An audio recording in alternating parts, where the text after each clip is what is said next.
మరి యొక్క నూతన దినాన పరిశుద్ధ దినాన నా ప్రభా నీ కృప ఆశీర్వాదములను బట్టి వర్చువల్ ప్రేయర్ ఫెలోషిప్ లో ఉంటున్న మేమందరమును నా తండ్రి ఈ విధముగా ఉదయకాలాన నీ పాదముల యొద్దకు చేరవచ్చిటికిచ్చిన ఈ కృప సహాయమును బట్టి నీకు వందనాలు స్తోత్రాలు స్తుతి చెల్లిస్తూ ఉంటున్నాం నాయన. అద్భుతకరుడవు ఆశ్చర్యకర్తవు బలవంతుడైన గొప్ప తండ్రివి సమాధానకర్తవు నాయన. నీకు స్తోత్రాలు వందనాలు.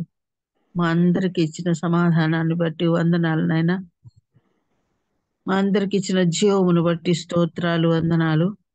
దినదినము ఉజ్జీవింపజేయుచున్నందుకై స్తోత్రాలు చెల్లిస్తూ ఉంటున్నాం.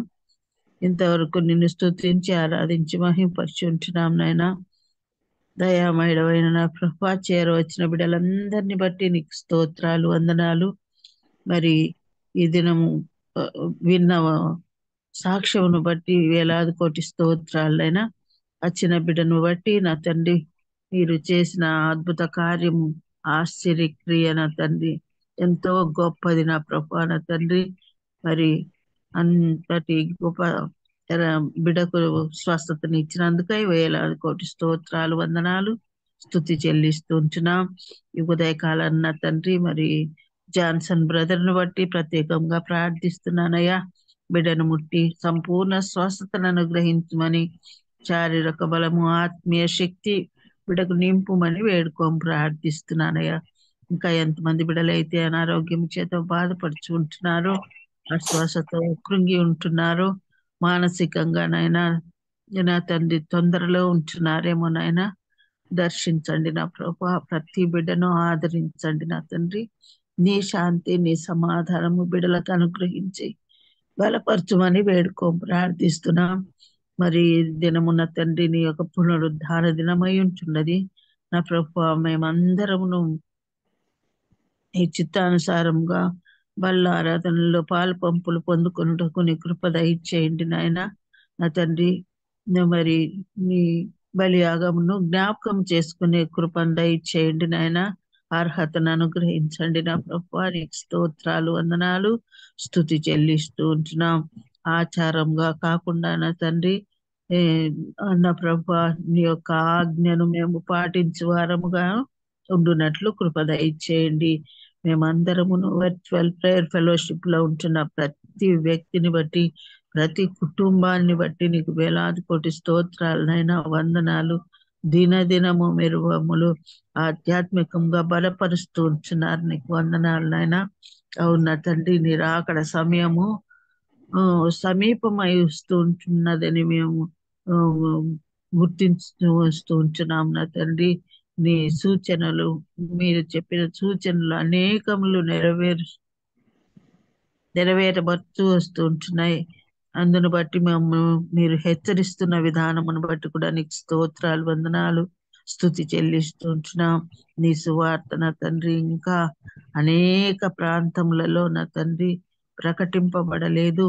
నీ పేరు కూడా ఎన్నో ప్రాంతాల్లో వినబడలేదు అని తెలుసు నా తండ్రి. మరి నీ కృప ఆశీర్వాదమును బట్టి నా తండ్రి ఆమ్, ప్రచురింపబడుటకు నీ సువార్త ప్రకటింపబడుటకు ఆ, నా తండ్రి నీ యొక్క సాధనములను లేవనెత్తగలందరికై ప్రార్థిస్తున్నాం.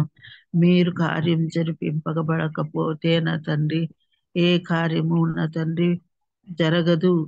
అవునా తండ్రి ఏ హృదయము తెరవబడుతున్న తండ్రి కృప దయచేయండి సహాయం దయచేయండి. ఎదురై వచ్చి చుట్టూన సాతాను శక్తులను క్రియలను యేసు అద్భుతమైన నామంలో లయపరచమని ప్రార్థిస్తున్నానయ్యా. దయగల తండ్రి ప్రేమమయడానికి వందనాలు స్తోత్రాలు. ఈ ఉదయకాలాన నీ స్వార్థను నీ వాక్యాన్ని చెప్పబోచుంటున్న బాబి రత్నాకర్ గారిని బట్టి నీకు వందనాలు నాయన. బిడకు ఇచ్చిన మంచి అవకాశమును బట్టి స్తోత్రాలు. ఈ వాక్యాన్ని నా తండ్రి ఆయనలో మీరుండి నాయన నీ వాక్యము చేత బిడ్డను అభిషేకించి మీరే ఆయన పెదవులు ముట్టుమని ఆ నోటి నిండా నా తండ్రి నీ యొక్క వాక్యాన్ని నింపి నా తండ్రి మాతో ఒక్కొక్కరికి అవసరమైన వాక్యాన్ని మీరు బోధించగలందులకై ప్రార్థిస్తున్నానయ్యా. నా తండ్రి మరి బిడ్డ సీరియల్ గా జకరియా గ్రంథం చెప్తూ వస్తుంటుండగా నా తండ్రి మాతో ఇంకా విశదంగా మాట్లాడగలంతలకై ప్రార్థిస్తున్నా. నిజం గల దేవ, మరి ఆ బిడ్డను అన్ని విషయములలో నా తండ్రి మీరు ఆశీర్వదిస్తూ కాపాడుతున్న విధానం బట్టి వందనాలు. ఎదురేస్తున్న ప్రతి ప్రాబ్లంను నా తండ్రి ఆటంకములను సాల్వ్ చేస్తున్న దేవానికి వందనాలు నా తండ్రి. కేవలము నా కుటుంబాన్ని ఆ బిడలనున్న తండ్రి నీ మీద మాత్రమే ఆనుకొని ఆధారపడే జీవితమును జీవింపజేస్తున్నారు. మీకు స్తోత్రాలు, వందనాలు, స్తుతులు చెల్లిస్తూ ఇట్టి సమయాన్ని మాకు ఇచ్చినందుకై వందనాలు చెల్లిస్తూనైనా ఈ వాక్యం చెప్పబోవచ్చు బిడ్డను నా తండ్రి మీ సెలవు చాటున మరుగుపరిచి మాతో మాట్లాడగలంతలకై వేడుకుంటున్నాం. వింటున్నాం మేమందరమును నా తండ్రి నిద్రమత్తు నుండి మొదలైన ప్రభు మేము వాక్యాన్ని శ్రద్ధగా ఆసక్తిగా వినుటకు అన్ని అనుసరించి నడుచుకున్నటకు నీ కృపా సహాయం మా అందరికీ దయచేసి నడిపించమని ఈ ప్రార్థన ప్రభైన క్రీస్తేస్ నా పేరిట అడిగి వేడుకొని పొంది ఉంచున్నాం యేసయ్య. ఆమేన్. ఆమేన్. ఆమేన్. ప్రైజ్ లార్డ్ అమ్మా. దేవుని నామానికి మహిమ కలుగును గాక. Praise the lord. అందరికీ వందనాలండి. దేవుడు మనకు అనుగ్రహించినటువంటి ఈరోజు వాక్యాన్ని అందించడానికి బాబీ రత్నాకర్ అన్నయ్య గారు సిద్ధంగా ఉన్నారండి. కొత్త వారి కోసం, సభా మర్యాద కోసం చిరు పరిచయం అండి. బాబీ రత్నాకర్ అన్నయ్య గారిని పరిచయం చేయడం గౌరవంగా భావిస్తా ఉన్నా. బాబీ రత్నాకర్ అన్నయ్య గారు దేవునిచే కనికరింపబడిన ఒక పాత్ర.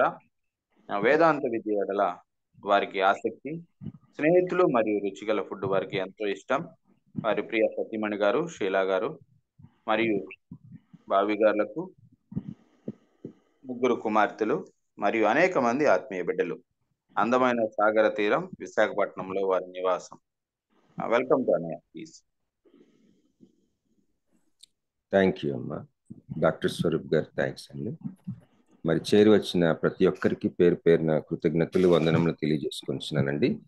నా వాయిస్ మీకు బాగా వినిపిస్తుందని నమ్ముచున్నాను. క్లియర్గా ఉందా? వినిపిస్తుందమ్మా?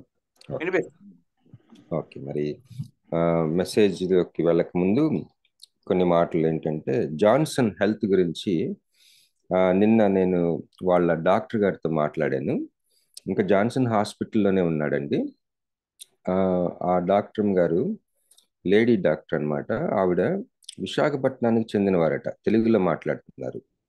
అంటే జాన్సన్ ముంబైలో ఉన్నాడు కదా, మీరు తెలుగులో మాట్లాడుతున్నారమ్మా, ఏంటి మీరు ఆంధ్ర అంటే, నేను విశాఖపట్నం అండి అంటే, నాది కూడా విశాఖపట్నమేనమ్మా, ఇలా మా అబ్బాయే అని చెప్పాను.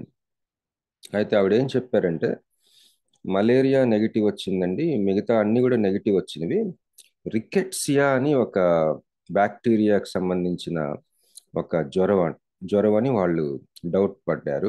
దానికి సంబంధించిన టెస్ట్ కూడా చేశారండి. దాని రిజల్ట్ నిన్నటికి ఇంకా రాలేదు. ఈ లోపల ఎందుకన్నా మంచిదని యాంటీ మలేరియల్ డ్రగ్ స్టార్ట్ చేశారంట. సెలైన్ పెట్టించారు. దానికి రెస్పాండ్ అవుతున్నాడట. మలేరియా నెగిటివ్ వచ్చినా కూడా ఎందుకన్నా మంచిదని అది వాడినా పర్వాలేదన్నమాట. అందుకని యాంటీ మలేరియా ట్రీట్మెంట్ స్టార్ట్ చేశారు.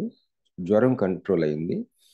అయితే తనకి యూరినరీ బ్లాడర్లో కూడా చిన్న స్టోన్ ఉందంటండి. అది మరి చిన్న వయసు కాబట్టి వాటర్ ఎక్కువ తాగితే వాష్అవుట్ అయిపోవచ్చు. దాని తర్వాత మనం చూడొచ్చు.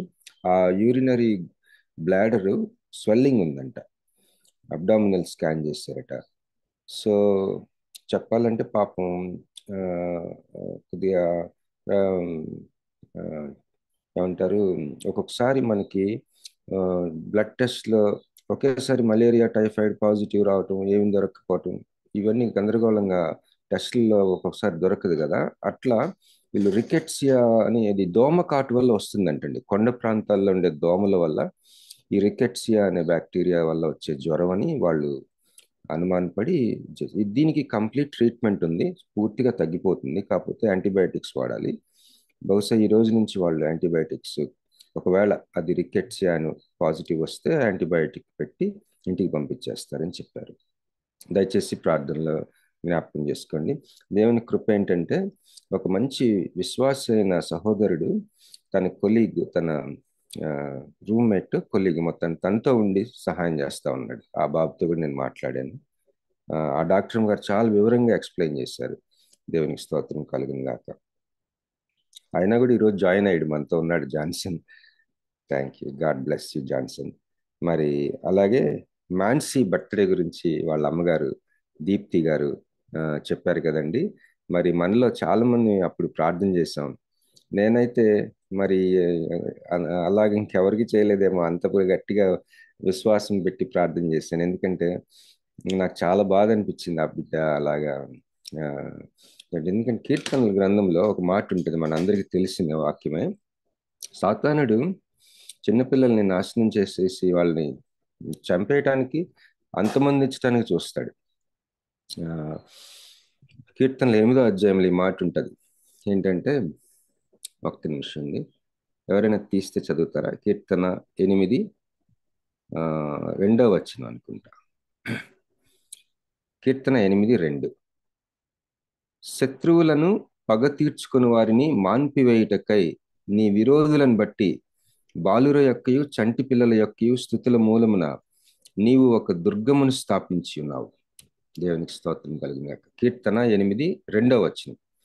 మరి బాలుర యొక్కయు చంటి పిల్లల యొక్క స్తుతుల మూలంగా దేవుడు దుర్గము స్థాపించటం, శత్రువులను పగ తీర్చుకుని వారిని మాన్పివేయుటకై నీ విరోధులను బట్టి బాలుర యొక్కయు చంటి పిల్లల యొక్క స్థుతుల మూలమున నీవు ఒక దుర్గమును స్థాపించి ఉన్నావు. ఈ వాక్యం మీద ఒక గొప్ప దైవ సేవకుడు, చాలా గొప్ప థియోలాజియన్ అతను, ఆయన ఒక బుక్ రాశాడు.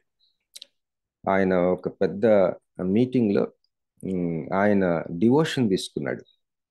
ఆ మీటింగ్ దేని గురించి అంటే, ఆ మీటింగ్కి ముందు మీటింగ్లో ప్రపంచ నలుమూలల నుంచి అనేక రకాల పరిచర్యలు చేస్తున్న ఆ యొక్క సేవల యొక్క ముఖ్యమైన నాయకులు కూడుకున్నారు.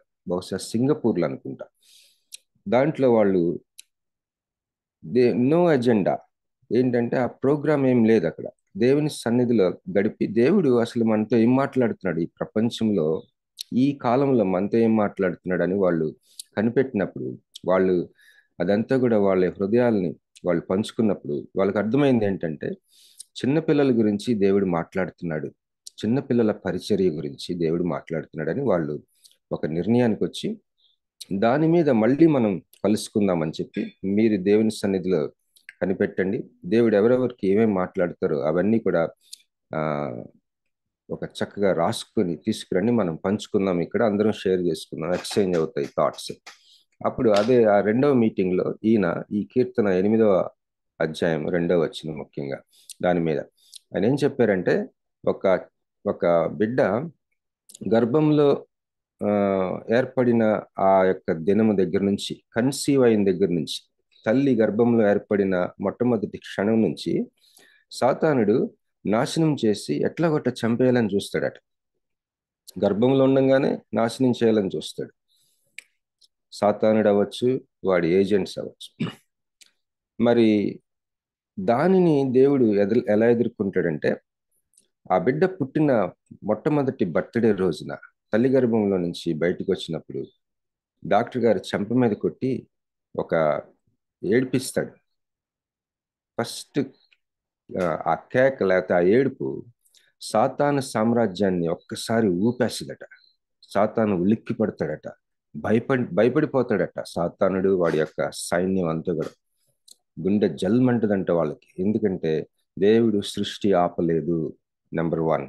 నెంబర్ 2, ఆ ఫస్ట్ క్రై ఏదైతే ఆ బిడ్డ ఏడుస్తుందో అది దేవునికి స్తుతి అట. బాలుర యొక్క చంటి పిల్లల యొక్క స్తుతుల మూలంగా ఏంటంటే, నేను పుట్టాను, నేను మరొక సృష్టిని నేను ఈ భూలోకంలో ఎన్నటెన్నటికి తరతరాలు ఎవర్ లాస్టింగ్గా నేను జీవించడానికి నేను సృష్టించబడి, నేను ఈరోజు ఫస్ట్ బర్త్డే రోజు first cry, it's a prize, అది దేవునికి స్తుతి యాగం. ఆ మొట్టమొదటి ఆ యొక్క పాప ఏడుపు ఈ లోకంలో సాతానుడి యొక్క పన్నాగాలన్నిటినీ సర్వనాశనం చేసిన ఏడుపు అది. దేవునికి స్తోత్రం. క్రై ఏడుపు అంటే ఆ చంటి బిడ్డ ఏడుస్తుంది కదా ఫస్ట్ టైం. సో ఈ విధంగా బాలుర చంటి పిల్లల యొక్క బాలుర యొక్క స్థుతులు అంటే వాళ్ళ ఉనికి, వాళ్ళ మాటలు, ఏడుపులు, వాళ్ళ యొక్క చిన్న చిన్న శబ్దాలే గొప్ప స్థుతి దుర్గమట. ఒక దుర్గము స్థాపించింది. దేవునికి స్తోత్రం కలిగిన గాక. మరి మాన్సీ బిడ్డని దేవుడు బహుగా బహుశా బహు ప్రత్యేకమైన ప్లాన్ ఉంటుంది ఆ బిడ్డ మీద. దేవునికి స్తోత్రం. Many many happy returns of the day అమ్మ. మాన్సీకి మీరు మంచి డిన్నర్ చేసి మా కేక్ పీస్ కూడా మీరే తినండి. మేము మీ ఊరికి రాలేం కాబట్టి దేవునికి స్తోత్రం కలిగిన గాక. మరి మన మధ్యలో ఉన్న పాస్టర్ గారు రాబర్ట్ జేమ్స్ అయ్య గారికి ప్రత్యేకమైన వందనములు తెలియజేసుకుంటున్నానండి. అలాగే మరి ప్రతిరోజు మనం విశ్వాస ప్రమాణం చెప్పుకుంటున్నాం కదండి. విశ్వాస ప్రమాణం అంటే క్రీడ్ అంటారు ఇంగ్లీష్లో, అపోజల్స్ క్రీడ్. ఏంటంటే మన క్రైస్తవ మతానికి అదొక గొప్ప నిర్వచనం. ఆ నిర్వచనాన్ని తయారు చేయటానికి మన పితరులు క్రీస్తు శకం 1వ శతాబ్దం నుంచి 3వ శతాబ్దం వరకు, అంటే 300 సంవత్సరాల పైనే వాళ్ళు అనేకమైన కసరత్తులు చేసి మనం ఈ రోజు చెప్పుకుంటున్న విశ్వాస ప్రమాణాన్ని తయారు చేశారు. రకరకాల కన్సల్టేషన్స్, మీటింగ్స్ని వాళ్ళు ప్రపంచ నలుమూలల నుంచి వాళ్ళు కూడుకొని అనేక సార్లు తర్జన భర్జన చేసి, అనేక సార్లు మార్పులు చేర్పులు చేసి విశ్వాస ప్రమాణాన్ని తయారు చేశారు. దాంట్లో అన్ని కవర్ అవుతాయి. ఈ ప్రపంచంలో మరి యూదా మతం తర్వాత ఏ మతానికైనా ఒక నిర్వచనం ఉందంటే అది క్రైస్తవ మతానికే. మరి ఏ మతానికి నిర్వచనం ఉండదు. ఏ మతాన్నైనా మీరు మీ మతం గురించి ఒక 2 పారాగ్రాఫ్లు మీరు రాసి ఇవ్వగలరా అని అంటే ఎవరు ఇవ్వలేరు. కానీ మన క్రైస్తవ విశ్వాసానికి ఒక ప్రమాణం ఉంది, ఒక క్రీడ్ ఉంది, ఒక నిర్వచనం ఉంది. ఎవరైనా సరే మీ క్రైస్తవ విశ్వాసం గురించి చెప్పమంటే విశ్వాస ప్రమాణం ఒక కాగితం వాళ్ళకి ఇస్తే సరిపోతుంది అనమాట. అంత ఏమంటారు, ప్రిసైజ్, అంత స్పష్టమైన నిర్వచనం. దేవునికి స్తోత్రం కలిగిన గాక.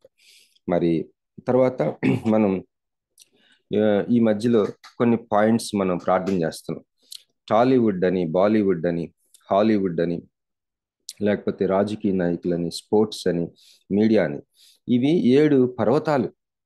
7 పర్వతాలు ఏంటంటే ఇంగ్లీష్ లెటర్స్లో A to G, ABCDEFG. A అంటే arts and media. 7 mountains concept మీలో కొంతమందికి తెలిసి ఉండొచ్చు. 7 కొండలు, 7 పర్వతాలు. ఒక పర్వతం ఏంటంటే ఆర్ట్స్, మీడియా, కళలు మరియు మీడియా. అంటే ఉదాహరణకి సినిమా ప్రపంచం మీరు గమనించినట్లయితే మనం కళ్ళు మూసుకున్నా కూడా కనపడే ప్రపంచం ఈ రోజుల్లో. ఎందుకంటే మనం ఫోన్ తెరవంగానే అడ్వర్టైజ్మెంట్ల రూపంలోనో, షార్ట్ వీడియోస్ రూపంలోనో, ఇప్పుడు సినిమా ప్రపంచం, రాజకీయాలు కలిసిపోయినాయి.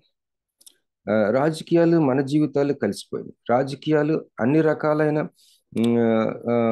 ఫీల్డ్స్ కలిసిపోయినాయి ఒక రకంగా. ఇదివరకు విద్య అవ్వచ్చు, రాజకీయాలు అవ్వచ్చు, సినిమా ప్రపంచం, దానికి వేరువేరుగా ఉండేవి మా చిన్నప్పుడు.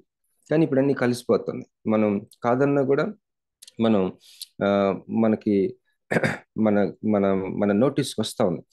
సో విలువైన వ్యక్తులు ఉన్నారు దాంట్లో. నిన్న సినిమా యాక్ట్రెస్ జయసుధ గారు వీడియో అంటే ఇంటర్వ్యూ, ఆమె చెప్తుంది, నా భర్త జీవితం మీద, వాళ్ళ భర్త ఆత్మహత్య చేసుకుని చనిపోయాడు. మానసిక డిప్రెషన్ పేషెంట్ అట అతను చాలా కాలం నుంచి. వాళ్ళ ఇంట్లో ఇలాంటి డెత్స్ అనేకమైనవి ఉన్నాయంట. ఆమె చెప్తుంది, నేను యేసు ప్రభువుని నమ్ముకుంటున్నానండి, మరి నా భర్త కుటుంబంలో ఇదొక శాపమేమో అని నాకు అనిపిస్తుంది. అలాంటి శాపము నా బిడ్డల మీదకి రాకూడదని నేను ఎంతో కోరుకొని ప్రార్థన చేస్తున్నానని ఆవిడ చెప్తున్నారు, ఇంటర్వ్యూ చేస్తున్న వ్యక్తికి. మరి చాలా మంది ఈ లోకంలో చూస్తే, ఈ లోకరీత్యా చూస్తే అత్యంత విలాసమైన జీవితం జీవిస్తూ ఉన్నారు సినిమా ఫీల్డ్ వాళ్ళు. వాళ్ళు వేసుకునే బట్టలు అవ్వచ్చు, వాహనాలు అవ్వచ్చు, మరి వాళ్ళ ఇల్లులు అవ్వచ్చు, వాళ్ళ జీవిత విధానాలు అవ్వచ్చు, ఎంతో విలాసవంతమైన జీవితం జీవిస్తారు. కానీ మరి నాకు అనిపిస్తుంది, వాళ్ళని చూస్తే నాకు మనసు అంతా అయ్యో ఎంత ప్రెషియస్ సోల్స్ మన భారతీయులు, మన ఎంత విలువైన వ్యక్తులు వీళ్ళు, ఎంత కళ, ఎంత కళిచ్చాడు దేవుడు. దయచేసి మనం గమనించాలి ఏంటంటే, సమస్త కళలకి ఆద్యుడు మన తండ్రి అయిన యేసుక్రీస్తు ప్రభువే. మీరు కొలస్సీ పత్రిక చూసినట్లయితే ఆయన యందు గుప్తమై ఉన్న సమస్తం అని, మరి సమస్త జ్ఞానము ఆయన యందు గుప్తమై ఉన్నది, కలిగి ఉన్నది ఏది ఆయన లేకుండా కలగలేదు అని మాట యోహాను సువార్తలో మనం చూస్తాం. కళలు, ఈ ఆర్ట్స్ అండ్ మీడియాకి మరి సృష్టికర్త. కళ అనేది ఒక సృష్టి, ఒక క్రియేటివిటీ, అది ఒక సృజనాత్మకమైన విషయం. దాన్ని అనుగ్రహించేది మన దేవుడే. వాళ్ళకి తెలిసినా తెలియకపోయినా అది సత్యం. కనుక మనం ఈ యొక్క పర్వతాన్ని ఆక్రమించుకోవాలి. హల్లెలూయా. ఏ పర్వతం అది? ఆర్ట్స్ అండ్ మీడియా అనేది ఒక పర్వతం. రెండోది లెటర్ బి. బి అంటే బిజినెస్ ఫీల్డ్, వ్యాపారం. ఇది కూడా ఒక మౌంటైన్, ఇది పర్వతం. దీనిని కూడా ఆక్రమించుకోవాలి, అంటే ప్రార్థనలో. మూడోది సి అంటే చర్చ్, సంఘం. సంఘం అనేది ఒక పర్వతం. దీనిని ఆక్రమించుకోవాల్సిన పర్వతం అది, అంటే ఆత్మలో అర్థం చేసుకోవాల్సిందిగా కోరుచున్నాను. అలాగే లెటర్ డి. డి అంటే డాక్టర్స్ అని, లేదా మెడికల్ ఫీల్డ్ అని. మెడికల్ ఫీల్డ్ కూడా ఒక పర్వతం. ఈ మెడికల్ ఫీల్డ్ పర్వతాన్ని కూడా ఆక్రమించుకోవాలి. డాక్టర్స్ అయితే డాక్టర్స్, నర్సెస్ అయితే నర్సెస్, అలాగా. ఈ అంటే నెక్స్ట్, ఈ అంటే ఎడ్యుకేషన్, విద్య. ఇదొక పర్వతం. దీనిని కూడా ఆక్రమించుకోవాలి రకరకాలుగా, ముఖ్యంగా ప్రార్థనలు. నెక్స్ట్ ఎఫ్ అంటే ఫ్యామిలీ, కుటుంబ వ్యవస్థ. కుటుంబ వ్యవస్థ అనేది ఒక పర్వతం. దీనిని కూడా ఆత్మలో ఆక్రమించుకోవాల్సిన పర్వతం ఇది. అంటే ఇది వాగ్దాన భూమిలో మరి ఇశ్రాయేలీలు ఆ పర్వతాలని, లేకపోతే ఆ భూమిని ఏ విధంగా ఆక్రమించుకున్నారు, కాలేబు ఆ పర్వతాన్ని ఏ విధంగా ఆక్రమించుకున్నాడు, ఆ విధమైన ఒక కాన్సెప్ట్ అన్నమాట. అలాగే ఎఫ్ తర్వాత ఏబిసిడి ఎఫ్. జి. జి అంటే గవర్నమెంట్, ప్రభుత్వము అనేది ఒక పర్వతం, ఇది ఒక మౌంటైన్. దానిని కూడా ఆక్రమించుకోవాల్సిన పర్వతం అది. లాస్ట్ గా ఎఫ్, ఏబిసిడిఈఎఫ్ జి అన్నీ వచ్చేసినాయి కదండి. వచ్చేసినాయి. మా అమ్మాయికి ఏబిసిడీలు నేర్పించి అప్పుడప్పుడు కన్ఫ్యూజింగ్ ఉంటుంది అనమాట. సో 7 పర్వతాలు, ఈ 7 పర్వతాల గురించి మనం ప్రార్థన చేస్తున్నాం ఉదయం. మన ప్రార్థనా వీరులు, ప్రార్థనా పరులు, ప్రేయర్ వారియర్స్ ఎర్లీ మార్నింగ్ 3:30 ముందే జాయిన్ అయిపోయి ప్రార్థన చేస్తున్నారండి. మరి వారి కొరకు కూడా మనం ప్రార్థన చేద్దాం, జ్ఞాపకం చేసుకున్నాం. దేవునికి స్తోత్రం కలుగును గాక. దేవుని వాక్యంలోకి వెళ్దాం. మరి ఇప్పుడు 5:48 అయింది. వెరీ షార్ట్గానే నేను ముగిస్తానండి. మళ్ళీ జకరియా గ్రంథం 13వ అధ్యాయం అండి. లాస్ట్ టైం జకరియా గ్రంథం 13వ అధ్యాయం 1వ వచనం ధ్యానం చేసుకుందాం. ఇప్పుడు 2వ వచనం ఎవరైనా దయచేసి చదువుతారండి. జకరియా 13, 1 నుంచి చదవండి ప్లీజ్. 1 నుంచి. దీంట్లో ఓన్లీ 9 వర్సెస్ ఉన్నాయి. 9 చదువుకుందాం, లేకపోతే సమయం ఎక్కువ లేదు కాబట్టి 1 నుంచి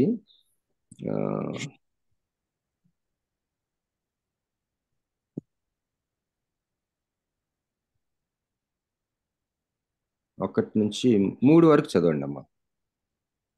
ఆ దినమున పాపమును అపవిత్రతను పరిహరించుటకై దావీదు సంతతి వారి కొరకును యెరూషలేము నివాసుల కొరకును ఊట ఒకటి తీయబడును. ఇదే సైన్యములకు అధిపతియగు యెహోవా వాక్కు. ఆ దినమున విగ్రహముల పేర్లు ఇకను జ్ఞాపకమునకు రాకుండా దేశంలో నుండి నేను వాటిని కొట్టివేతును. మరియు ప్రవక్తలను అపవిత్రాత్మను దేశంలో లేకుండా చేతును. ఎవడైనను ఇక ప్రవచనము పలుక బూనుకొనిన ఎడల వానిని కన్న తల్లిదండ్రులు, నీవు యెహోవా నామమున అబద్ధము పలుకుచున్నావే, నీవికను బ్రతుకు తగదని వానితో చెప్పుదురు.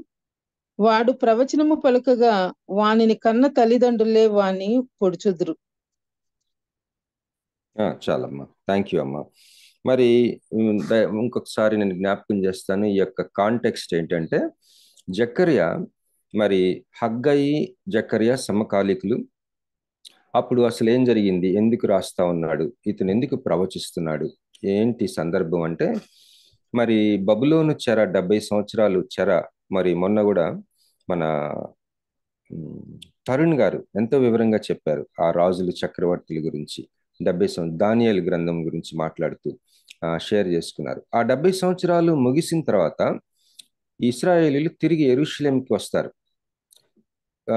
ఆ యొక్క దేవాలయము పునాదులు మళ్ళీ కడతారు. బలిపీఠాన్ని కట్టినప్పుడు వారికి చాలా శక్తివంతమైన వ్యతిరేకత అన్ని జనుల నుంచి వస్తుంది. అప్పుడు ఆ వ్యతిరేకతను చూసి వారు పని ఆపేస్తారు, మందిరము పని ఆపుతారు. వాళ్ళ జీవితాలు వాళ్ళకి తెలిసిన విధంగా చక్కగా వాళ్ళకి బెస్ట్ లైఫ్స్ జీవిస్తూ ఉంటారు. మంచి ఇల్లులు అవ్వచ్చు, వ్యాపారాలు అవ్వచ్చు, ఉద్యోగాలు అవ్వచ్చు, చక్కగానే చేసుకుంటున్నారు. కానీ మందిరం పని ఆపేశారు కాబట్టి దాదాపు 16 సంవత్సరాల పైనే మందిరం పని ఆపేసినప్పుడు హగ్గయి దేవుని చేత ప్రేరేపించబడి ప్రవచిస్తాడు. మీరు ఒకసారి మీ జీవితాలను చూసుకోండి. దేవుని మందిరం పని ఆపేయటం వల్ల, దేవుని మందిరం అలాగా శిథిలాల్లాగా ఉండటం వల్ల మీ ఇల్లు చూస్తేనేమో ఎంత చక్కగా ఉన్నాయి, మీరు బాగానే ఉన్నారు అని అనుకుంటున్నారు, మంచి మంచి ఇల్లులు కట్టుకుంటున్నారు మీరు. కానీ దేవుని ఇల్లుని మీరు విస్మరించడం, నిర్లక్ష్యం చేయడం వల్ల మీ జీవితాల్లో ఎలాంటి నష్టం ఉందో ఒకసారి కళ్ళు తెరిచి చూడండి. విస్తారంగా విత్తనాలు విత్తుతున్నారు కానీ పంట చూస్తే చాలా తక్కువ వస్తుంది. నిద్రపోతున్నారు, నిద్ర సరిపోవట్లేదు. పానీయం చేస్తున్నారు కానీ మీకు దాహం తీరటం లేదు. అన్నం భోజనం చేస్తున్నారు కానీ మీకు ఆకలి తీరటం లేదు. మీ యొక్క సంపద, మీ ఆదాయము చిల్లు సంచిలో వేసినట్టుంది. మీకు బ్లెస్సింగ్ లేదు. మీ బ్లెస్సింగ్ ఉందనుకుంటున్నారు కానీ బ్లెస్సింగ్ లేదు. ఒక్కసారి కళ్ళు తెరిచి చూడండి. ఎప్పుడైతే మీరు మందిరం పని మీరు స్టార్ట్ చేస్తారో ఆ రోజు నుంచి నేను మిమ్మల్ని దీవిస్తానని దేవుడు చెప్తున్నాడని హగ్గయి 2 అధ్యాయాల్లో మాట్లాడతాడు.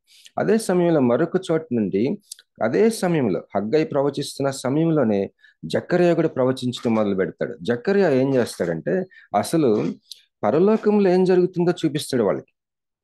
పరలోకంలో ఏం జరుగుతుందో చూపిస్తాడు. మరి మన జీవితాలకి పరలోకంలో జరుగుతున్న దానికి బహు దగ్గర సంబంధం ఉంటుంది. మన జీవితంలో ఏం జరుగుతున్న పరలోకములోని ప్రతిబింబమే అది. అంటే ఆత్మ సంబంధమైన లోకములో జరుగుతున్న దానికి ప్రతిబింబమే మన జీవితంలో జరుగుతున్న విషయాలు. మరి అది పరలోకాన్ని ఓపెన్ చేసి చూపిస్తాడు ఈ యొక్క అధ్యాయాలన్నిట్లో. మరి అనేకమైన దర్శనాలు ఇవన్నీ కూడా మనం ధ్యానం చేసుకున్నాం. అయితే అంతేకాకుండా బహు దీర్ఘ దృష్టితో, బహు సుదీర్ఘంగా ఒక టెలిస్కోప్ లో నుంచి మనం ఎలా చూస్తే ఎలా ఉంటుందో అలాగా ప్రవచిస్తాడు. ఎంతవరకు ప్రవచిస్తాడంటే నిజానికి వాళ్ళు క్రీస్తు పూర్వము 500 సంవత్సరాల క్రితము సంఘటన ఇది. ఈ 70 సంవత్సరాలు ముగించుకొని వచ్చారు కదండి, అది ఎప్పుడు జరిగిందంటే క్రీస్తుకి పూర్వం 500 సంవత్సరాల క్రితం జరిగింది. అప్పుడు ప్రవచిస్తూ మరి యేసు ప్రభు వారి సమయాల్ని, యేసయ్య మొదటి రాకడ, ఆ శిలువ మరణాలు, ఆ తర్వాత యేసయ్య ఆరోహణం అయిపోయిన తర్వాత క్రీస్తు శకం 70వ సంవత్సరంలో, అంటే యేసు ప్రభు వారు జీవిత కాలం తర్వాత ఒక 40 సంవత్సరాల తర్వాత రోమా సామ్రాజ్యం ఏం చేస్తుందంటే యెరూషలేం దేవాలయంని, యెరూషలేంని సర్వనాశనం చేసేస్తుంది. ఎక్కడికక్కడ చెదిరిపోతారు. అప్పుడు చెదిరిపోయిన ఆ ఇశ్రాయేలీలు మొన్న మళ్ళీ ఒక దేశంగా ఫామ్ అయ్యారు. 1948 సంవత్సరంలో మళ్ళీ తిరిగి ఒక దేశంగా ఫామ్ అయ్యారు. మరి 1940 ఆ సమయాన్ని మనం చూసినట్లయితే ఐరోపా దేశంలో చెదిరిపోయి అక్కడున్న యూదుల్ని దాదాపు 60 లక్షల మందిని హిట్లర్ చంపేస్తాడు. హాలోకాస్ట్ అంటారు దాన్ని. జర్మనీ దేశంలో, తర్వాత పోలాండ్ దేశంలో స్థిరపడిపోయిన యూదుల్ని దాదాపు 60 లక్షల మందిని చంపేస్తాడు 1941 సంవత్సరం నుంచి 45 సంవత్సరం వరకు. అలాగే ప్రపంచంలో ఎక్కడున్నా కూడా వాళ్ళని హింసించారు. ఎందుకు అంత సుదీర్ఘమైన హింసకి గురయ్యారంటే మన హృదయాలను మనం కానీ పరిశీలించుకుంటే, నా హృదయం నేను చూసుకుంటే, నేను రక్షించబడిన తర్వాత నేను ప్రభువునందు నిలిచి ఉండటానికి నా అంతరంగంలో నాకే తెలుసు. నిలిచి ఉన్నానా లేదా, నిలుస్తున్నానా, ఎప్పుడు నిలుస్తున్నానో, ఎంతకాలం ఒక గ్రాఫ్ గీస్తే నా గురించిన సత్యం నాకు తెలుస్తుంది. నా హృదయం దేవునికి ఎంత తిరుగుబాటు చేస్తూ ఉందో. మరి బహు విస్తారమైన రీతిలో తిరుగుబాటు చేస్తున్నారు. ఇక్కడ గమనించినట్లయితే ఎంత ఘోరమైన పరిస్థితుల్లో ఉన్నారంటే వివరిస్తున్నాడు. ఏంటి 2 విషయాలు. ఒకటి ఫాల్స్ ప్రాఫిట్స్, తప్పుడు ప్రవక్తలు. ఇంకోటి అన్క్లీన్ స్పిరిట్స్, అపవిత్రాత్మలు. ఈరోజు కూడా మన సంఘాల్లో అవ్వచ్చు, మన ఊరుల్లో అవ్వచ్చు, మన క్రైస్తవ సమాజాల్లోకి పట్టిన చీడ పురుగులు ఏంటంటే ఫాల్స్ టీచింగ్స్, తప్పుడు బోధలు, అలాగే అపవిత్రాత్మలు. ఈ 2 మేజర్ ప్రాబ్లమ్స్ మన సిటీస్లో, టౌన్స్లో ఈవిల్ స్పిరిట్స్ కాదు, అన్క్లీన్ స్పిరిట్స్, దురాత్మలు కాదు, అపవిత్రాత్మలు. దురాత్మల్లో అపవిత్రాత్మ ఒక బ్యాచ్. అది అపవిత్రమైన ఆత్మలు, భయంకరమై, చాలా భయంకరం. మరి అపవిత్రాత్మలు, తర్వాత ఫాల్స్ టీచర్స్. ఈ రోజుల్లో ఫాల్స్ టీచర్స్ ఎక్కడ చూసినా ఉన్నారు, తప్పుడు బోధకులు. పేతురు గ్రంథంలో పేతురు హెచ్చరిస్తా ఉన్నాడు వాళ్ళ గురించిన గుణ లక్షణాలు. చదువుకుందాం వీలైతే. అయితే జకర్యా గ్రంథం 13వ అధ్యాయము ఆ యొక్క కాంటెక్స్ట్ నేను చెప్పాను కదా. ఇప్పుడు మరొకసారి ఈ 2వ వచనం చూడండి. ఇదే సైన్యములకు అధిపతి యెహోవా వాక్కు, ఆ దినమున. ఇక్కడ చాలాసార్లు ఆ దినమున అంటారు. చివరికి వస్తా ఉండేసరికి దాదాపు 16 సార్లు అంటాడట ఆన్ దట్ డే. ఏంటి ఆ డే అంటే, దయచేసి గమనించండి. ఒక టెలిస్కోప్ లో చూపిస్తున్నాడు జకర్యా. ఎవరికి చెప్తున్నాడంటే ఆ దేవాలయం పని ఆపేశారు కదా ఆ ఇశ్రాయేలీలు, ఆ యూదులు, వాళ్ళకి చెప్తున్నాడు. వాళ్ళకి అవసరమా ఇది? మనం ఈ మాట మనం ఆలోచించాం. వాళ్ళు ఏదో పాపం 70 సంవత్సరాలు ఆ యొక్క చెర జీవితం అనుభవించి కింద మీద పడి ప్రయాణాలు చేసి వచ్చి బబులోను చెర నుంచి ప్రయాణం చేసి యెరూషలేం వచ్చి అక్కడ దేవుని మందిరం కట్టుకుందామంటే అక్కడ భయంకరమైన అపోజిషన్ వస్తుంది, వ్యతిరేకత. మరి దాన్ని అంతటిని వాళ్ళు ఎదుర్కోలేక వాళ్ళు సరేలే మనం మంచిగా జీవిద్దాం, మన జీవితాలు ఎలాగో తెల్లవారుచుకుందాం అని అలా ఉన్నారు వాళ్ళు. కానీ వాళ్ళతో చెప్తున్నాడు, ఏమని చెప్తున్నాడు? ఒక 200 సంవత్సరాల తర్వాత ఏం జరుగుతుందో చెప్తున్నాడు. 300 సంవత్సరాల తర్వాత ఏం జరుగుతుందో చెప్తున్నాడు. ఒక 2000 సంవత్సరాల తర్వాత ఏం జరుగుతుందో చెప్తున్నాడు. ఒక అంత్య దినాల్లో వచ్చే ట్రిబ్యులేషన్, ఆ శ్రమల కాలం, 7 సంవత్సరాల శ్రమల కాలం గురించి మాట్లాడుతున్నాడు. 2వ రాకడ గురించి మాట్లాడుతున్నాడు. ఇదంతా అవసరమా వాళ్ళకి అని మనం ఆలోచిస్తే, ఇది అబ్రహాం అంట ఆ విశ్వాసులందరూ కూడా దూరం నుంచి చూచి అన్నమాట. ఒకసారి మనం హెబ్రీ పత్రిక వెళ్దాం. హెబ్రీలకు రాసిన పత్రిక దయచేసి చదవండి అమ్మా. 11వ అధ్యాయం, హెబ్రీ పత్రిక 11వ అధ్యాయం 13వ వచనం. వీరందరూ ఆ వాగ్దానముల ఫలము అనుభవించకపోయినను దూరము నుండి చూచి వందనము చేసి తాము భూమి మీద పరదేశులమును యాత్రికులై ఉన్నామని ఒప్పుకొని విశ్వాసం గలవారై మృతునుందిరి. ఓకే, ఇక్కడ దూరం నుంచి చూడటం అనేది విశ్వాసికి అత్యంత అవసరమైన మానసిక శక్తి.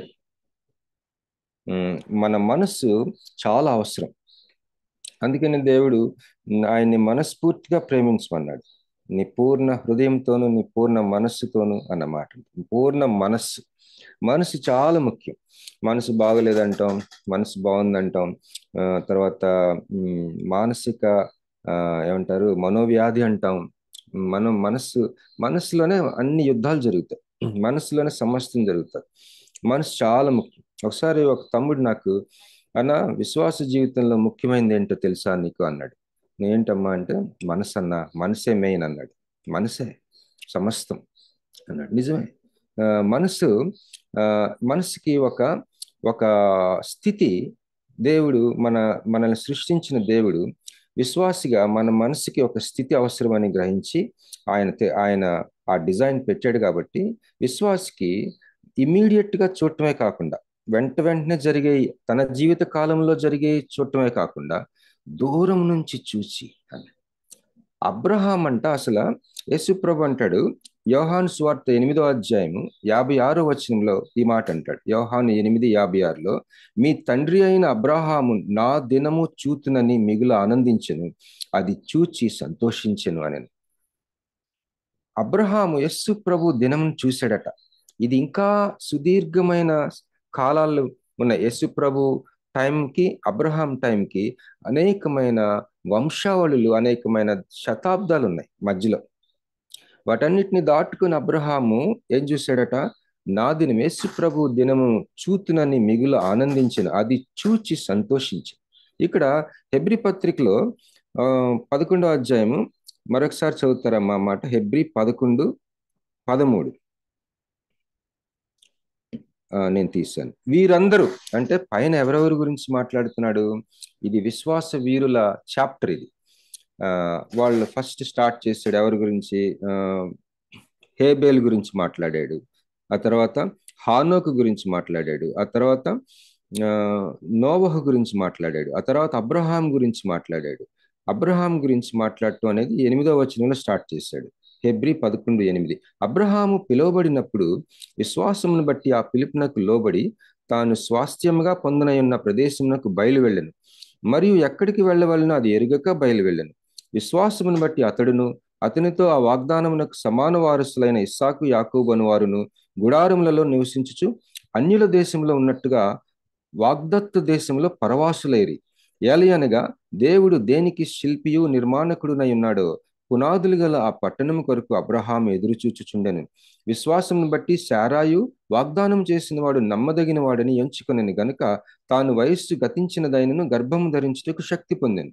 అందుచేత మృతతుల్యుడైన ఆ యొక్కని నుండి సంఖ్యకు ఆకాశ నక్షత్రముల వలెను సముద్ర తీరమందులే లెక్కింప సఖ్యము గాని ఇసుక వలెను సంతానము కలిగెను. వీరందరూ 13వ వచనం, వీరందరూ ఆ వాగ్దానముల ఫలము అనుభవింపకపోయినను దూరము నుండి చూచి వందనము చేసి తాము భూమి మీద పరదేశమును యాత్రికులమునై ఉన్నామని ఒప్పుకొని విశ్వాసము గలవారై మృతి నొందిరి.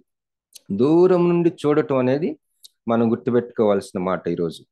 దూరం నుంచి చూడటం. అందుకే జకర్యా చేత దేవుడు పలికిస్తున్నాడు ఆ జనాలతోటి. ఆ యొక్క ప్రవచిస్తా ఉన్నాడు, మీరు పూనుకొని మందిరం కట్టండి, కానీ భవిష్యత్తు ఇదిగో ఓ సుదీర్ఘమైన 100 సంవత్సరాల భవిష్యత్తు వాళ్ళ ముందుంచాడు దూరం నుంచి చూడటానికి.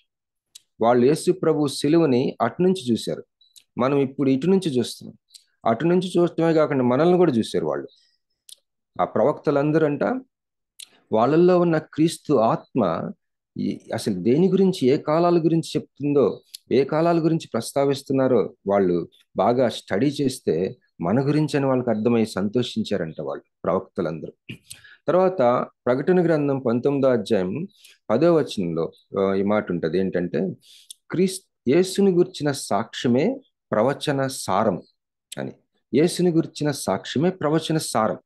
ఇక్కడ వీరందరూ దూరం నుంచి చూచి అన్న మాట, ఇక్కడ నెక్స్ట్ మాట ఏముంటుందంటే వందనము చేసి అని. ఇంగ్లీష్లో ఎంబ్రేస్డ్ ఇట్, దాన్ని కౌగలించుకున్నారంట. దూరం నుంచి చూస్తున్నదంతటిని కౌగలించుకున్నారంట వాళ్ళు. హల్లెలూయా.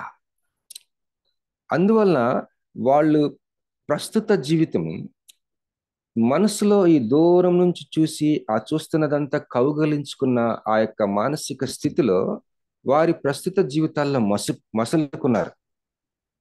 అందుకనే తిరిగి జన్మించిన వాడి బాహ్య జీవితం తిరిగి జన్మించినట్టు తెలుసుకోవాలంటే ఒక గాలి మన మీదకి వస్తే మనం ఎలా ఫీల్ అవుతాం, కానీ ఎక్కడి నుంచి వస్తుందో ఎటు పోతుందో మనకు అర్థం కాదంటాడు యోహాను 3లో.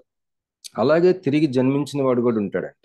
తిరిగి జన్మించిన వాడి మానసిక స్థితి ఎలా ఉంటుందంటే దూరం నుంచి చూసి ప్రవచనంలో ఉన్న సారాన్ని చూసి దానిని కౌగలించుకొని ప్రస్తుత జీవితంలో మసలుకుంటాం. హల్లెలూయా, దేవునికి స్తోత్రం కలుగును గాక. మరి ఈ సమయంలో ఒక వ్యక్తి జీవితాన్ని చెప్పాలనుకుంటున్నాను. బిల్లీ గ్రాహం గారి వైఫ్ రూత్ బిల్లీ గ్రాహం గారు ఆమె పేరు. ఆవిడ తల్లిదండ్రులు ఇద్దరు కూడా చైనా దేశంలో మిషనరీ డాక్టర్స్, వాళ్ళు మెడికల్ మిషనరీస్ చైనా దేశంలో. అయితే ఆవిడ యవనస్త్రాలుగా ఒక 12 సంవత్సరాల బాలికగా ఉన్నప్పుడే మిషనరీగా తన జీవితాన్ని దేవునికి సమర్పించుకుంది. మిషనరీగా వెళ్ళటానికి తన జీవితం సమర్పించుకుంది. అయితే ఆమె నార్త్ కొరియాలో కొంతకాలం చదువుకుందట, ట్రైనింగ్ అయిందట. ఆ తర్వాత అమెరికా దేశంలో ఇంకా ఉన్నత విద్యను అభ్యసించడానికి వెళ్ళినప్పుడు అక్కడ బిల్లీ గ్రాహం గారిని కలుసుకుంది. బిల్లీ గ్రాహం గారు ఎలాంటి వ్యక్తి అంటే చాలా స్పష్టమైన తన నిర్ణయాన్ని చెప్పేశాడంట. వాళ్ళిద్దరికీ దేవుని చిత్తం అని తెలిసిపోయింది, పెళ్లి చేసుకోవడం. తల్లిదండ్రులకి రాస్తా ఉంది ఆమె, ఇదిగో నేను ఈ యవనస్తుని కలుసుకున్నాను, నాకు అర్థమైపోతుంది ఇతడే నాకు దేవుడు అనుగ్రహిస్తున్న జీవిత భాగస్వామని. ఇతడు కాకపోతే స్వార్థ సేవ పిలుపున్న వ్యక్తి, అతడికి స్వార్థ అంటే ప్రాణం. అతడు నాకులాగా మిషనరీ కాదు, స్వార్థికుడు. ఆయనకు స్వార్థ అంటే ప్యాషన్ అతనికి. ఆయన చాలా స్పష్టంగా చెప్పాడు నాకు ఏంటంటే, నేను స్వార్థ సేవకు పిలువబడ్డాను. నిజంగా దేవుడు నీతో మాట్లాడుతుంటే నన్ను వివాహం చేసుకోమని, నువ్వు మిషనరీగా కాలింగ్ ఉండటానికి అవకాశం లేదు. మనం ఒక నిర్ణయం తీసుకోవాలి. నువ్వు నాతో కలిసి మన ఇద్దరం వివాహం చేసుకోవాలంటే నేను స్వార్థ పని చేస్తాను, నువ్వు నాకు హౌస్ వైఫ్గా, లేకపోతే నా స్వార్థ పనిలో చేదోడు వాదోడుగా నువ్వు ఉండటం నా నిర్ణయం అంతే అని చాలా స్పష్టంగా చెప్పేసాడట. అయితే చాలా కాలం ప్రార్థన చేసిందట ఆవిడ. నా జీవితంలో నేను స్వార్థ మిషనరీ సేవకి నేను 12 ఏళ్ళప్పుడు సమర్పించుకున్నాను. ఈ వ్యక్తి చూస్తేనేమో నాకు అన్ని విధాలా సూటబుల్గా ఉన్నాడు. ఈ వ్యక్తి చూస్తే బిల్లీ గ్రహాం గారు చూస్తే మరి స్వార్థ పనికే తన జీవితాన్ని సమర్పించుకున్నాడు. ఇది ఎలా అని చెప్పేసి ఆమె చాలా మదన పడిందంట. జీవితం అంతా మదన పడిందంట. ఆవిడ స్ట్రగుల్ అయిందంట ఆమె ఈ విషయంలో. ఏంటి, ఆమెకి పబ్లిక్ అందరూ ఆమెని ఈ ఇంటర్వ్యూలు, ఈ లైమ్ లైట్స్, ఈ పాపులారిటీ ఆమెకి ఇష్టం లేదు. ఆమె సామాన్య గృహిణిగా ఒక మిషనరీకి వెళ్ళిపోవాలనుకుంది ఎక్కడికో మారుమూల. తనకు అలాంటి భర్త దొరుకుతాడని ఆశపడింది. కానీ ఈ యొక్క పరిస్థితిలో చాలా మదన పడింది ఆమె. చివరికి దేవుని చిత్తానికి లోబడి వివాహం చేసుకుంది. వివాహం చేసుకున్న తర్వాత 2 నెలలకి పెద్ద షాక్ ఇచ్చాడంట ఆయన. ఏంటంటే ఆమెకి చాలా హై ఫీవర్ వచ్చిందట. హై ఫీవర్ వస్తే ఆయన తను అప్పటికే ఒప్పుకున్న స్వార్థ కూడికని ఏమాత్రం క్యాన్సిల్ చేసుకోకుండా ఆయన లాంగ్ జర్నీ వెళ్ళాలంట. అప్పుడు ఆమెని తీసుకెళ్ళి అక్కడ ఉన్న హాస్పిటల్లో జాయిన్ చేసి అక్కడ హాస్పిటల్ స్టాఫ్కి కొంత డబ్బు ఇచ్చి ఆయన వెళ్ళిపోయాడట. ఆమె చాలా బాధపడిందంట. మరి ఇలాంటి అనేకం దాదాపు 6 నెలల పైన ఆయన ఇంట్లో ఉండేవాడు కాదట. 5 పిల్లలు. తర్వాత మరి అలాగా ఆమె జీవితంలో అనేక సార్లు బాధపడిందట. ఏమని, అరే నా జీవితం అంతా, నా కలలన్నీ కూడా నేను అసలు బూడిదలో పోసినట్టు అయిపోయింది. నేనేంటి ఇంకా జస్ట్ ఒక సామాన్యమైన ఒక గృహిణిగా మిగిలిపోయాను.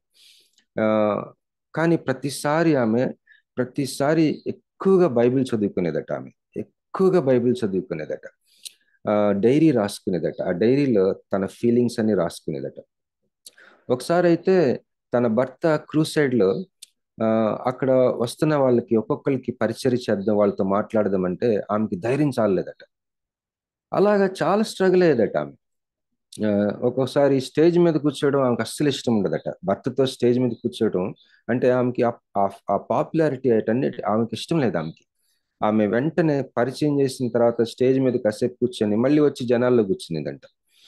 మరి పిల్లల్ని పెంచటం, తన భర్తకి చేదోడు వాదోడుగా ఉండటం. ఒకసారి ఎవరు అడిగారంట, రూతమ్మ గారు మీ భర్తని విడిచిపెట్టాలని ఎప్పుడైనా అనిపించిందా అని అడిగితే, విడిచిపెట్టాలని నాకు అనిపించలేదు, కానీ ఒక గన్నుంటే కాల్చిపడేయాలనిపించింది చాలాసార్లు అందంట. అంత స్ట్రగుల్ అయిందంట ఆమె తన లైఫ్లో.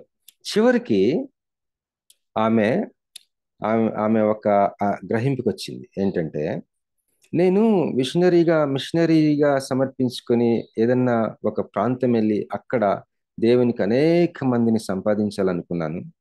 కానీ ఒక్క వ్యక్తికి భార్యగా ఉండటం వల్ల, ఒకే వ్యక్తికి నేను పరిచర్య చేయటం ద్వారా, ఒక వ్యక్తిని నేను రీచ్ అవటం ద్వారా, నా భర్త బిల్లీ గ్రహాం అనే ఒక వ్యక్తిని నేను ఆయనకి పరిచర్య, ఆయనకి గృహిణిగా నా సమస్త కళలు త్యాగం చేసి ఇతనికి భార్యగా నేను ఉండటం వల్ల ప్రపంచంలో అనేక కోట్ల మంది రక్షణ పొందటానికి, వాళ్ళందరినీ రక్షణ పొందటానికి పరోక్షంగా నా జీవితం ఉపయోగపడింది కదా అని ఆమె గ్రహించడం మొదలు పెట్టుకుంది తన లైఫ్లో. అవన్నీ రాసుకునేదట ఆవిడ.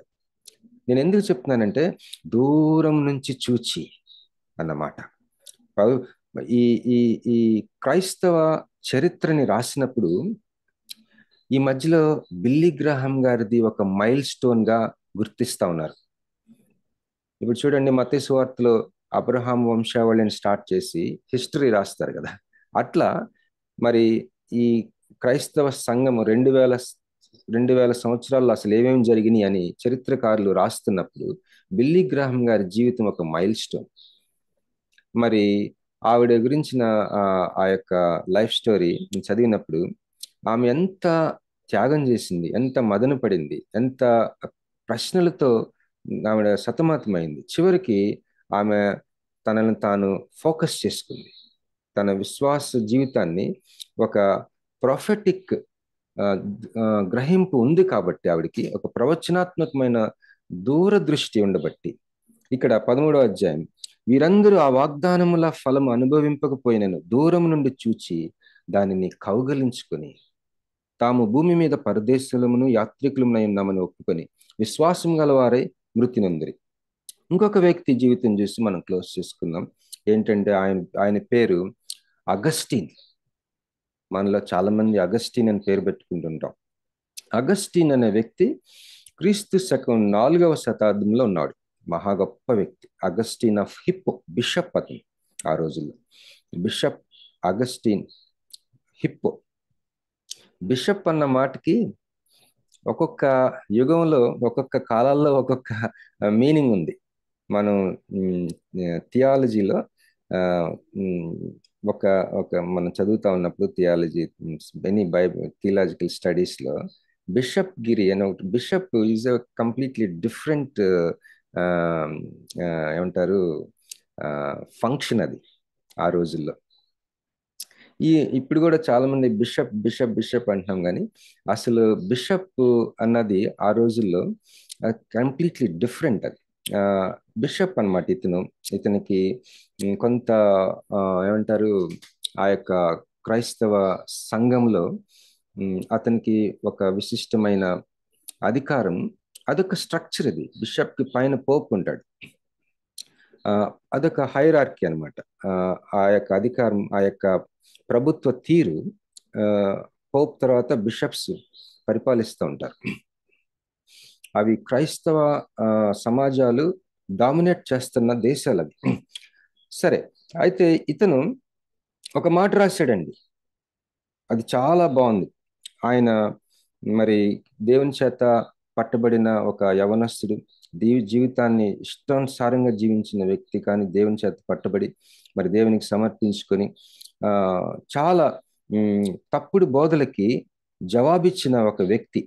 మరి అతడు ఏమన్నాడంటే,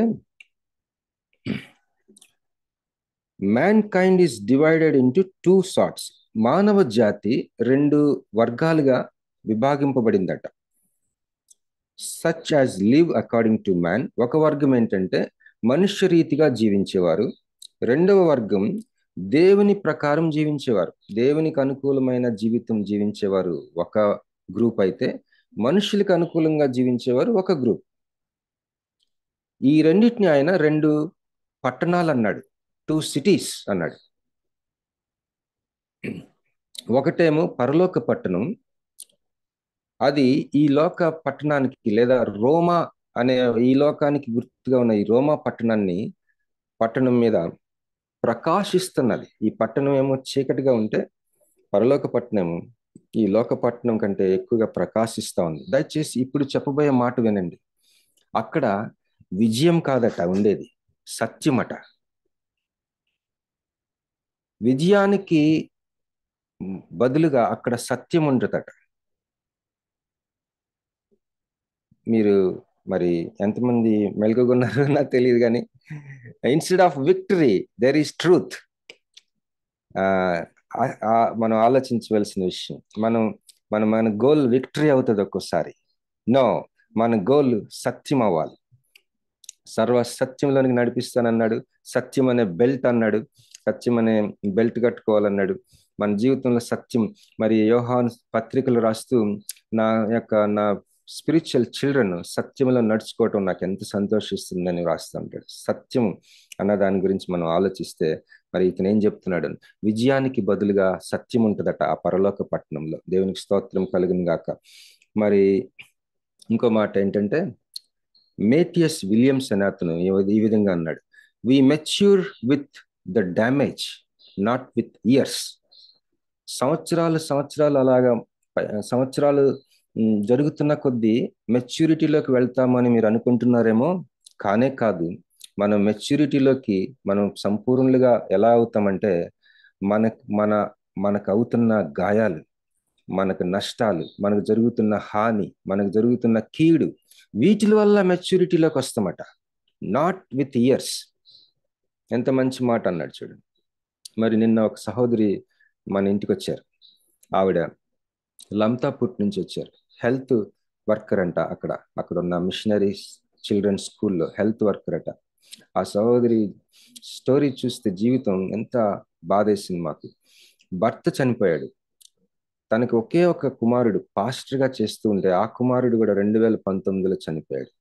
మరి కోడలు వెంటనే పెళ్లి చేసుకుంది ఇంకొక అతన్ని, 4 నెలలకే చేసేసుకుందట. ఈమెని బెదిరిస్తుందంట డబ్బులు ఇవ్వమని. ఈమె చూస్తే చాలా చిన్న ఉద్యోగి అక్కడ. తర్వాత ఆమెకి తన కొడుకుకి ఒక కూతురు, 9 సంవత్సరాల కూతురు. ఆ 9 సంవత్సరాల కూతురు చెన్నైలో ఒక గవర్నమెంట్ హాస్టల్లో పెట్టేసిందంట. ఆ అమ్మాయిని అమ్మేయాలని చూసిందంట సొంత తల్లి. ఈవిడ చూస్తే పాపం వచ్చే సంవత్సరం రిటైర్ అయిపోతుందట. రిటైర్ అయిపోతే ఇంకా అక్కడ ఖాళీ చేసేయాలి. ఆమెకి 5,000 జీతం అంట ఇప్పటికొచ్చి. ఆమె వచ్చిరాని ఇంగ్లీష్లో, వచ్చిరాని తెలుగులో ఆమె జీవిత కథ చెప్తా ఉన్నప్పుడు మాకు చాలా బాధేసింది. ఎందుకు ఇట్లా జరుగుతుంది? We grow into maturity by damage, not with years. ఇదెంత సత్యం అనిపించింది. ఆమె ఫేస్ షైన్ అవుతుంది. అసలు చెప్పాలంటే ఎవరైతే ఎక్కువ శ్రమలు పడతారో పరలోకపు గ్లోరీ వాళ్ళ ముఖంలో ఉంటుంది. హల్లెలూయా, దేవునికి స్తోత్రం కలుగును గాక. మరి కీడు ఎందుకు జరుగుతుందో మనకు తెలియదు, కానీ భర్తను పోగొట్టుకుంది. ఒకే ఒక కొడుకు చనిపోయాడు. మరి ఎవరు లేరు ఆమెకి. బంధువులట, తన సొంత రక్త సంబంధులు, సొంత అక్క చెల్లెళ్ళు వాళ్ళ ఇంటికి వెళ్తే 2 రోజులు అయిపోయినాయి కదా, ఇంకెప్పుడు వెళ్తావు ఇంటికి, మీ సంస్థకి వెళ్ళిపో అని అంటారట. అప్పుడు మేము చెప్పామమ్మా, నీ ఎప్పుడన్నా రావచ్చు ఇక్కడికి. మరి మీ సంస్థలో మరి అక్కడ ఒక రెస్ట్ హౌస్ అని ఒకటి ఉంది. అక్కడ మిషనరీస్కి, అది లంతాపుట్లో, ఆ మిషనరీస్కి రోజుకి 25 రూపాయలు, రోజుకి 25 రూపాయలు అంట. నువ్వు ఒకవేళ అక్కడ ఉంటానంటే నువ్వు ఎంతకాలం అక్కడ ఉంటావో అంతకాలం మేము చూసుకుంటాం నాన్న, మా అమ్మ మిమ్మల్ని. లేదు మా ఇంటికి వచ్చేసి ఇక్కడ ఉండిపోండి మేము చెప్పినప్పుడు చాలా ఏడ్చింది ఆమె పాపం. ఎందుకు ఇలా జరుగుతుందని అంటే నాకు తెలిసింది ఒకటి, దేవుడు తన అనేకమైన వాగ్దానాల్లో మనకిచ్చిన వాగ్దానాలు శ్రమలు. ఈ శ్రమల్లో మరి క్రీస్తుంటాడు. ఈ శ్రమలో ఇమ్మాన్యుయేలు అంటే ఆయన, మనం అంత ముందు కూడా అనుకున్నాం, శ్రమలో మనతో పాటు శ్రమ పడే దేవుడు అంట. అదొక వింత, చాలా ఆశ్చర్యమైన ఒక సుగుణం మన దేవునికి. కనుక ఇక్కడ మరి 13వ అధ్యాయం మళ్ళీ 2వ వచనంలో, ఎక్కువ సమయం లేదు కాబట్టి ఒక పాస్టర్ గారు అంటున్నాడంట, నేను ఇది చెప్పి ముగిస్తాను, అది చెప్పి ముగిస్తాను అని చాలాసార్లు ముగిస్తాను అంటున్నాడు. అప్పుడు ఒక ఆయన లేచి, సార్ నిజంగా ముగించండి సార్, ఇందాక నుంచి ఈ వాక్యం చదివి ముగిస్తాను, ఆ వాక్యం చదివి ముగిస్తాను అంటారు, మీరు ముగించట్లేదు అని అన్నారు. అలాగే నేను కూడా ఇప్పుడు ఇందాక నుంచి ముగిస్తాను అంటున్నాను, కానీ ముగించట్లేదు కదా, ఇది నిజంగా ముగిస్తాను ఇప్పుడు. జకర్యా 13:2 వచనం, మరియు ప్రవక్తలను అపవిత్రాత్మను దేశంలో లేకుండా చేతును. మిగతా వచనాలు నెక్స్ట్ టైం చూసుకుందాం. ఇక్కడ పేతురు గ్రంథం మీరు టైం ఉంటే దయచేసి చదవండి. పేతురు 2వ పేతురు యాక్చువల్గా 2వ అధ్యాయము, సారీ ఒక్క నిమిషం అండి.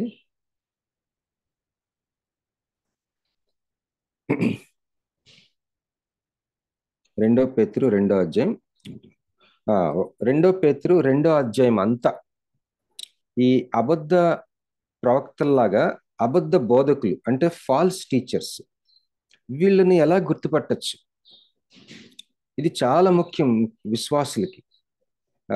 ఈ అబద్ధ ప్రవక్తల్లాగా ఆ రోజుల్లో అబద్ధ ప్రవక్తలు ఏ విధంగా ఉన్నారో జకర్యా ప్రవచించినట్టు, ఈ రోజుల్లో అబద్ధ బోధకులు ఉన్నారు, ఫాల్స్ టీచర్స్. వాళ్ళని ఏ విధంగా గుర్తుపట్టచ్చో ఈ అధ్యాయం నిండా ఉంటుంది. 2వ పేతురు 2వ అధ్యాయం. ఇది చాలా ఇంపార్టెంట్. ఎందుకంటే మా బావగారు రక్షించబడ్డారు, దేవుడు నన్ను వాడుకున్నారు ఆయన విషయంలో. ఆయన సబ్బవరం సోషల్ వెల్ఫేర్ కాలేజీకి ప్రిన్సిపాల్గా చేస్తూ ఉన్నారు. ఇటీవల రిటైర్ అయ్యారు ఆయన. అసలు రక్షణ పొందిన కొత్తలోనే ఒక ఆవిడ ఈ మార్మోన్ అనే సంస్థకి సంబంధించిన ఈ లాటర్ డే సెయింట్స్ కి సంబంధించిన ఒక ఆవిడ, వాళ్ళ బైబిల్ మన బైబిల్కి వాళ్ళ బైబిల్కి తేడా ఉంటుంది. కొన్ని అనవసరమైన పుస్తకాలు ఉంటాయి దాంట్లో. వాళ్ళ బైబిల్ పట్టుకొని వెళ్ళిపోయింది మా బావగారి దగ్గరికి. మా బావగారు చెప్పారు, ఇలా ఒక ఆమె వచ్చింది బాబీ, ఇలాగా ఒకలాంటి బైబిల్ తెచ్చింది, ఆ బైబిల్ చాలా వేరుగా ఉంది అని అంటే, అసలు సబ్బవారం ఎలా వెళ్ళిపోయింది ఆవిడకి ఎలా తెలుసు? ఎంత ఆశ్చర్యం. నేను చెప్పిన బైబిల్ తీసి అవతల పడేయండి బావగారు, ఆమె అసలు రానిబాకండి ఆమెని అని చెప్పాను. ఇలాగ ఎంతో మంది అబద్ధ బోధకులు ఇంకా అసలు మన మన మనం మన సిద్ధాంతాల్లోనే, మన ఆరోగ్యకరమైన సిద్ధాంతాల్లో ఉన్నట్టుగా ఉంటూనే అబద్ధ బోధకులు ఉన్నారు వక్రీకరించి చెప్పడానికి. సో వీళ్ళ గురించి ఎట్లా తెలుసుకోవచ్చు అన్నది, ఇది చాలా చాలా ఒకలాంటి చీడ పురుగులాగా మనల్ని హాని చేస్తూ ఉంది, మన సంఘాలని కానీ క్రైస్తవ సమాజాన్ని కానీ. మరొకటి ఏంటంటే అన్క్లీన్ స్పిరిట్స్, అపవిత్రాత్మ. ఈ రెండింటిని ప్రవక్త అయిన జక్కరి ఆ రోజుల్లోనే కనిపెట్టేసాడు, దేవుడు అతనికి బయలుపరిచాడు. సో మరి ఈ యొక్క ధ్యానాన్ని నేను ముగిస్తున్నానండి. థ్యాంక్ యూ సో మచ్ అండి. Let's have a wonderful Sunday ఈరోజు. దేవునికి స్తోత్రం కలిగింది గాక. ఓవర్ టు డాక్టర్ స్వరూప్ గారు. ఉన్నారమ్మా? లేదు. ప్రైజ్ తెలదండి. ఇప్పటి వరకు వాక్యం అందించిన మరి బావి గారికి ప్రభువైన యేసుక్రీస్తు నామములో వందనాలు తెలియజేస్తున్నాను. గత కొన్ని వారాలుగా మనకి చక్కగా జకర్యా గ్రంథం గురించి మరి ఫస్ట్ అధ్యాయం చక్కగా వివరిస్తున్నారు. అందుని బట్టి మరి బాబీ గారికి ప్రత్యేక వందనాలు తెలియజేస్తున్నాను. వాక్యం నిమిత్తము మరి బేబీ మాన్సీ బర్త్డే కూడా అండి ఈరోజు. తన బర్త్డే గురించి కూడా దయచేసి చివరి ప్రార్థనలో జ్ఞాపకం చేసుకోవాల్సిందిగా పాస్టర్ జామి రవికుమార్ గారిని ముగింపు ప్రార్థన ఆశీర్వాదం ఇవ్వాల్సిందిగా కోరుతున్నానండి. సిస్టర్, మా అమ్మగారి గురించి కూడా ప్రార్థన. ఓకే పాస్టర్ గారు. జామి రవికుమార్ గారు సిద్ధంగా ఉన్నట్లయితే పాస్టర్ విజయ్ కుమార్ గారి తల్లి గారి గురించి కూడా ప్రార్థనలో జ్ఞాపకం చేసుకోండి. ప్రార్థన చేసుకుందాం. పరిశుద్ధులైన తండ్రి, నీ బంగారు పాదాలకు వందనాలు ప్రభా, నీ ప్రేమను బట్టి కృపను బట్టి వందనాలు తండ్రి. ప్రభా, నీ దాసులు ప్రభా బాబు రత్నాకర్ గారి ద్వారా ప్రభా నువ్వు తెలియజేసిన మాటలు బట్టి ప్రార్థన చేస్తున్నాం ప్రభా. ఈ లోకంలో ప్రభా తల్లి విడిచినా తండ్రి విడిచినా ఎవరు విడిచినా విడిచిపెట్టని దేవుడిని ఉన్నావు తండ్రి. చూడుము నీ నరచేతుల నుంచి చెక్కున్నాను సెలవు ఇచ్చినట్టుగా ప్రభా. ఏ తల్లి గారి కోసం షేర్ చేశారో ప్రభా ఆవిడ దీవించమని ప్రార్థన చేస్తున్నాను తండ్రి. సహాయం చేయండి ప్రభా. అయ్యా, నీ వాక్యం సెలవు ఇచ్చినట్టుగా ప్రభా ఈ లోకంలో శ్రమలు ప్రభా మేము తట్టుకోలేనంత శ్రమలు కాదు కానీ ప్రభా, అయ్యా ఆ శ్రమల ద్వారా తండ్రి తప్పించుకునే మార్గం, సహాయం పొందే దేవతను ప్రభా మార్గాన్ని తెరుస్తున్న దాన్ని బట్టి వందనాలు తండ్రి. జకర్యా గ్రంథం గురించి ప్రభు నీ దాసుడు చెప్తున్న ప్రభా అనేక ఆత్మీయ సత్యాన్ని బట్టి వందనాలు చెల్లిస్తున్నాం. అదేవిధంగా ప్రత్యేకంగా ప్రభు విజయచంద్ర గారి తల్లి గారి కోసం ప్రార్థన చేస్తున్నాను తండ్రి. బిడ్డకు సంపూర్ణ శక్తి, బలం, ఆరోగ్యం ప్రభా దయచేయమని ప్రార్థన చేస్తున్నాను తండ్రి. నీ కృప గురించి ప్రార్థన చేస్తూ ఉన్నాను ప్రభా. సహాయం దయచేయండి. అదేవిధంగా ప్రభా నూతన జన్మలో ప్రవేశించిన ప్రభా బిడ్డను కూడా జ్ఞాపకం చేసుకో ప్రభా. ప్రార్థన చేసేటువంటి జన్మదినాలు ప్రభా అనేక మంది జరుపుకుంటూ సహాయం దయచేయండి. బిడ్డ ఎదుగుచుండగా వయసునందును జ్ఞానమందును ప్రభా వర్ధలింపు చేయమని ప్రార్థన చేస్తూ ఉన్నాను ప్రభా. నీకు వందనాలు తండ్రి. అదేవిధంగా తండ్రి మా తల్లి గారు కూడా కొంచెం అస్వస్థ ఉంటుండగా ప్రభా ఆమెకి దేవతని ప్రభా ఆర్థోపెడిక్ ఆపరేషన్ జరిగిందయ్యా. తల్లి గారిని కూడా ప్రత్యేకంగా జ్ఞాపకం చేసుకుని ప్రార్థన చేస్తున్నాను. అదేవిధంగా ప్రభా ప్రార్థన చేస్తున్నాను ప్రభా. సిబిఎస్ఈ సిలబస్ ఇంటర్మీడియట్ ఎగ్జామ్స్ అవుతూ ఉన్నాయి. అదేవిధంగా ప్రభా స్టేట్ సిలబస్ కూడా ఇంటర్మీడియట్ ఎగ్జామ్స్ అవుతూ ఉన్నాయి. 10th ఎగ్జామ్స్ రాయబోతూ ఉన్నారు ప్రభా. ఈ మాసం అంతా కూడా ప్రభా తండ్రి, ఈ మాసం వచ్చే మాసం కూడా ప్రభా ఎగ్జామ్ సీజన్ తండ్రి. బిడ్డల సంవత్సరం అంతా కష్టపడి చదివింది ప్రభా. అయ్యా తండ్రి పేపర్ మీద పెట్టగలిగే కృప తండ్రి దయచేయమని ప్రార్థన చేస్తున్నాను తండ్రి. ఆనాడు ప్రభా కల్దీల విద్యా భాష విషయంలో ప్రభా దానియేలు శద్రమేష అబేద్నెగోను తక్కిన వారిని పరిశీలన చేసినప్పుడు తండ్రి వారు తండ్రి తక్కిన వారి కంటే 10 శ్రేష్ఠులుగా ఉన్నట్టుగా ప్రభా నీ చిత్తం మీద మా బిడ్డలందరినీ ప్రభా ఉన్నతమైన స్థితిలో ఉన్నతమైన స్థాయిలో పెట్టమని ప్రార్థన చేస్తూ ఉన్నాను తండ్రి.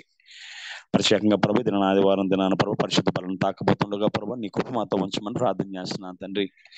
ఎవరైతే వాక్యం ఎక్కువ ఎత్తపోతున్నారో తండ్రి వారిని మరుగుపరిచి దేవతను ప్రభా మీరే మాట్లాడమని ప్రార్థన చేస్తున్నాను.